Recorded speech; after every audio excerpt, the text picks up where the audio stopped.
Governor പുതുതായി ആധാറിന് അപേക്ഷിക്കുമ്പോൾ field verification നിർബന്ധമാക്കി.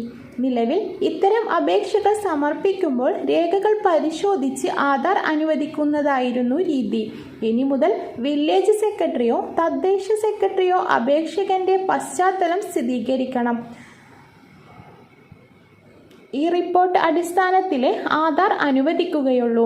ആധാർ ദുരുപയോഗം വർദ്ധിക്കുന്ന പശ്ചാത്തലത്തിലാണ് നടപടികൾ കർശനമാക്കുന്നത്. അപേക്ഷിക്കുന്ന ഘട്ടങ്ങളിൽ വിവരങ്ങൾ കേന്ദ്ര സർക്കാരിൻ്റെ പോർട്ടലിലേക്കാണ് എത്തുക.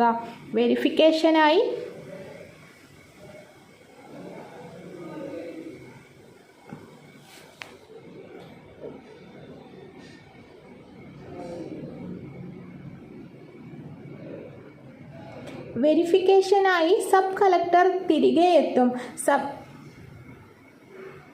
വെരിഫിക്കേഷനായി സബ് കളക്ടറാണ് വില്ലേജ് ഓഫീസർമാരുടെ തദ്ദേശ സെക്രട്ടറിമാരും വഴി ഫീൽഡ് വെരിഫിക്കേഷൻ നടത്തി റിപ്പോർട്ട് തിരികെ സമർപ്പിക്കുക. അപേക്ഷാ സമയത്ത് നൽകിയ രേഖകളും അധികാരികളുടെ ഈ ഘട്ടത്തിൽ ഉറപ്പാക്കും. എറണാകുളം, തൃശൂർ ജില്ലകളിലെ തദ്ദേശ സെക്രട്ടറിമാരും ബാക്കി ജില്ലകളിൽ വില്ലേജ് ഓഫീസർമാരാണ് സ്ഥിരീകരണം നടത്തുന്നത്.